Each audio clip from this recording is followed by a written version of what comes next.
તમે શું કર્યું બધાને ખબર છે. પેલું વોટ ચોરી વાળું ચાલે છે ને, એમ તમારે ભાવ ચોરી વાળું ચાલે. અને ભાવ ચોરી કેવી કરવાની કે 4 વર્ષ ભાવ ચોરી કરવાની, અને જ્યારે ચૂંટણી આવે ત્યારે ભાવ ચોરીને તમારે એના રૂપમાં લઈ જવાના અને વધારે બતાવવાનું. આ કામ આ સંસ્થાના હાલના ચેરમેન કરી રહ્યા છે.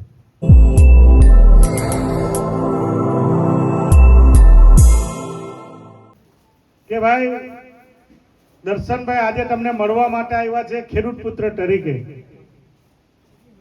હું વારંવાર જાહેર જીવનમાં એવું કહું છું કે જાહેર જીવન એ હંમેશા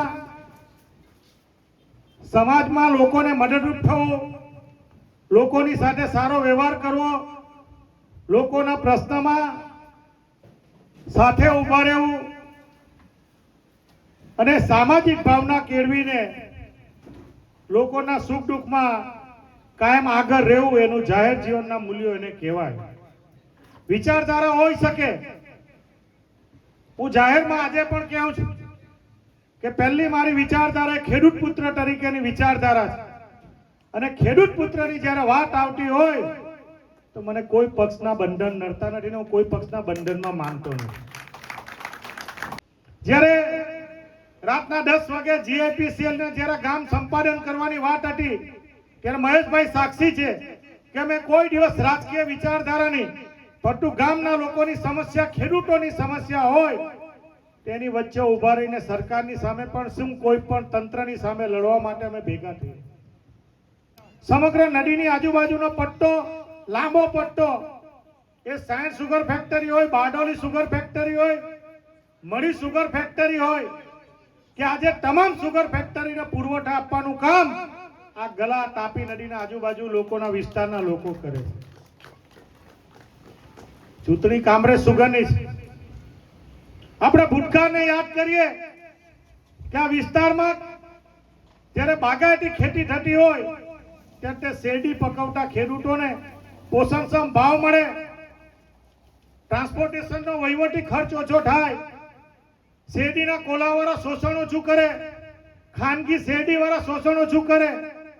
એ સમયમાં સ્વર્ગસ્થ ગોરધન કાકાએ એક નવયુવાન નવીન કાકા જેવાના માણસને સાથે રાખીને એક પરિકલ્પના કરી કે આ સમગ્ર વિસ્તારના એ કામરેજ તાલુકો હોય, માંડવી તાલુકો હોય કે માંગરોળ તાલુકાના આ મોટા ભાગના પટ્ટામાં જ્યારે 15 લાખથી વધુ ટનનો પુરવઠો મળતો હોય તો કામરેજ સુગર ફેક્ટરીમાં 2.5 થી 3 લાખ ટન કેપેસિટીનું કારખાનું રાખવામાં.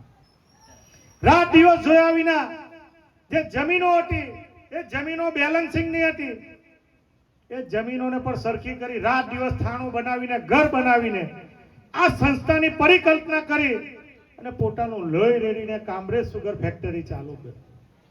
તમે જો એમના કેવા વિચારો સામાજિક જીવનની સાથે સંકળાયેલા, અને કલ્પના એ કરી કે ખેડૂતના દીકરાઓ જ્યારે દરેક પરિવારમાં કોઈને કોઈ ભણેલો હોય, 10 ચોપડી હોય, 12 ચોપડી હોય, આઈટીઆઈ થયેલો હોય, કોલેજ થયેલો હોય, બીકોમ થયેલો હોય, ખેતીની સાથે સંકળાયેલો હોય, એવા લોકોને 99 થી 95% એવા ખેડૂતના દીકરાઓને રોજગારી આપવાનું કામ પણ એમણે કર્યું.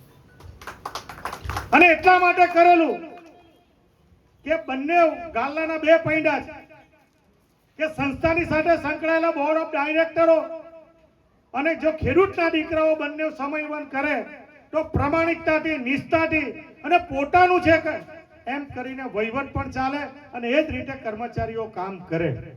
આના કારણે આ સંસ્થાઓ જ્યારે સ્થાપના થયા પછી 2007 સુધી તમે જો ગોરધન કાકાએ પછી નવીન કાકાએ સુકાન સંભાળ્યું તો આ સંસ્થાઓ એકદમ પ્રગતિ કરી.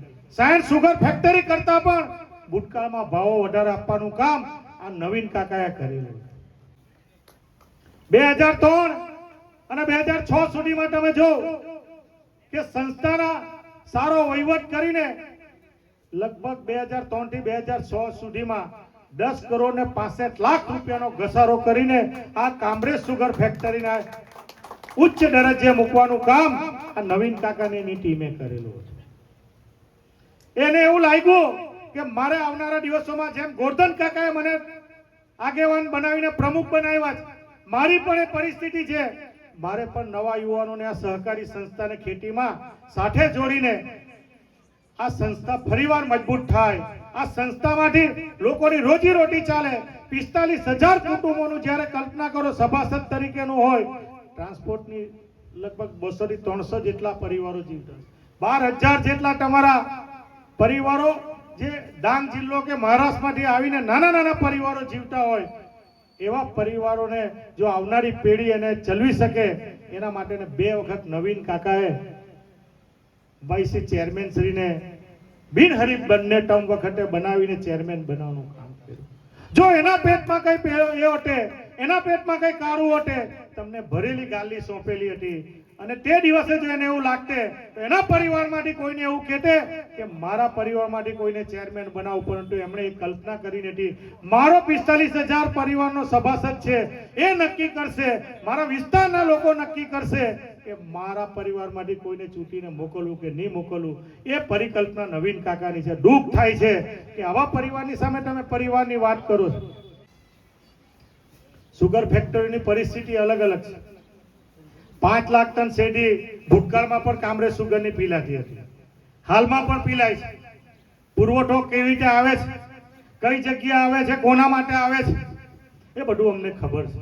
અમે પણ કોઈ સંસ્થાની સાથે છેલ્લા 10 વર્ષથી જોડાયેલા છે.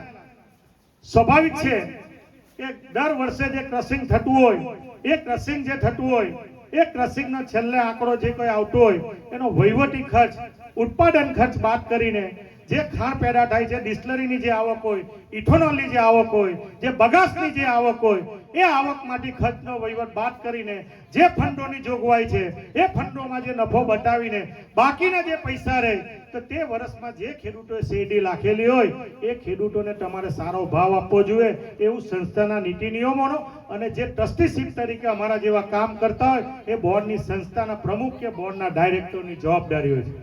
મારતા રોજ પહેલા આવે છે કે કોને પ્રમુખ, કોની હાથે રહેવાના, કેવી રીતે રહેવાના. મેં કહું મારી કોઈ પેનલ નહીં, મારી એક જ પેનલ, મારા ખેડૂતોએ મારી પેનલ. ખેડૂત બિચારો બિયારણના ભાવ જો, એને રોપડીનો ખર્ચ જો, ખાતરની ગુણનો ખર્ચ જો, અને જે ઉત્પાદન થાય છે એ ઉત્પાદનને પોતાની જે રાત દિવસની મહેનત છે એના અનુસંધાનમાં એના પોષણક્ષમ ભાવ મળી શકે નહીં, એ પરિસ્થિતિ ઊભી થઈ છે. આ પરિસ્થિતિમાં તમે સરકાર પાસે ને તમારી જવાબદારી તરીકે શું કરો છો? ફળદ્રુપ જમીનો બધી જઈ રહી છે, સરકાર સામે અમે લડત ચલાવીએ છીએ. કેમ તમે ચૂપ બેહી રહ્યો છો? કેમ બોલતા નથી? શા માટે બોલતા નથી? તમારા ખેડૂતને ફળદ્રુપ જમીનને નુકસાન થાય છે. એ ફળદ્રુપ જમીનની સાથે આવનારા દિવસોમાં શેરડી હોય, ડાંગર હોય કે કેળ હોય, એ બાગાયતી પાકોને પણ આવનારા દિવસોમાં નુકસાન થવાનું છે. કોઈને ચિંતા નથી. ફક્ત આ લોકોને એક જ વાત છે, મેન્ડેટ લાવો, સભાસદનું જે થવાનું તે થાય, જુઠ્ઠું જ બોલવું, તમામ પ્રકારે જુઠ્ઠું બોલવું. આજે આ પરિસ્થિતિ ઊભી થઈ છે એટલે તમને વિનંતી કરવા આવ્યા છે. ખેડૂતની કોઈ જાત પાત ની આત નહીં હોય. ખેડૂત એટલે ખેડૂત, ખેડૂત અને ખેડૂત. અને જે ખેડૂતની વાતમાં તમારી રજૂઆત કરવામાં તમારી સાથે રહે, સામાજિક રીતે સાથે રહે, ખેડૂતના પ્રશ્નમાં સાથે રહે, એવા મહેન્દ્રસિંહભાઈના ગાલ્લાના નિશાનને તમે મત આપજો એટલી વિનંતી કરવા માટે તમારા બધાની વચ્ચે આવનારા દિવસો બહુ કપરા છે. બધાને પ્રમુખ બનવું છે, બધાને ઉપપ્રમુખ બનવું છે, બધાને ડિરેક્ટર બનવું છે, પણ કોઈને ખેડૂત માટે જ્યારે તકલીફ થતી હોય ત્યારે એ તકલીફમાં ઊભા રહેવા માટે મારી તો પાર્ટી છે, મારથી તો પાર્ટી છે એટલે નહીં બોલાય, મારથી તો નહીં આવવાય, મારે તો સામાજિક છે. ભૂતકાળમાં આપણા બાપ દાદાઓ બધા સામાજિક હોતા કે નહીં? જો આવનારા દિવસોમાં કામરેજ સુગરની જાળવવી હોય તો તમારે બધા બેલેન્સિંગ કરવું પડશે. કોઈને એક હઠ્ઠું નહીં આપો, માણસ બેફામ બની જાય. બધાને માપમાં રાખતા શીખો. આમાં રાખવાનું માપમાં. એ દર્શન નાયક હોય તો બી એને માપમાં રાખો, અને માપમાં રાખતા થો તો ખેડૂતોનું ભલું થાય. એ લડતમાં પણ અમે ખેડૂત સમાજ વતી બધા ખેડૂતોના હિતમાં કોઈ પણ હોય, પહેલા રાજકીય વિચારધારા. કાલે મને કોઈ મારી પાર્ટી એમ કે કે ભાઈ આ લડતમાં નથી જોડાવાનું તો રાતના 12 વાગ્યાની તમે કેવ ત્યારે એ ખેસ ઉતારીને પાર્ટીની જગ્યાએ પણ મારી પહેલી પાર્ટી એટલે મારા ખેડૂતની પાર્ટી, મારી સંસ્થા બચવી જોઈએ એ અનુસંધાનમાં તમને વિનંતી કરવા આવ્યો છું. બધા ભેગા થઈને તમામ ગામે ગામ એક પ્રચાર કરો કે આપણી લડાઈ ફક્ત ને ફક્ત આપણા અસ્તિત્વની સંસ્થા બચાવવાની માટેની લડાઈ છે. નવીન કાકાની ટીમમાં મહેન્દ્રભાઈ બધાને ઓળખો છો, જાત પાત જ્ઞાત વિના ખેડૂત પુત્ર તરીકે બધા ભેગા થઈને ગામે ગામનો પ્રવાસ કરીને એક મત આપણે કિસાનના ગાલાને મજબૂત કરીને આપીએ અને મહેન્દ્રસિંહભાઈના હાથ મજબૂત કરીએ. અને ખેડૂત સમાજ વતી પણ તમને વિનંતી કરું છું, કોઈ પણ પ્રશ્ન માટે સતત બધાની વચ્ચે રહું છું. કદાચ મારાથી કોઈ જગ્યાએ નહીં અવાય કે કોઈ પણ તકલીફ હોય તો તમે મને કહેજો, હું તમારી વચ્ચે આવીને ઉભો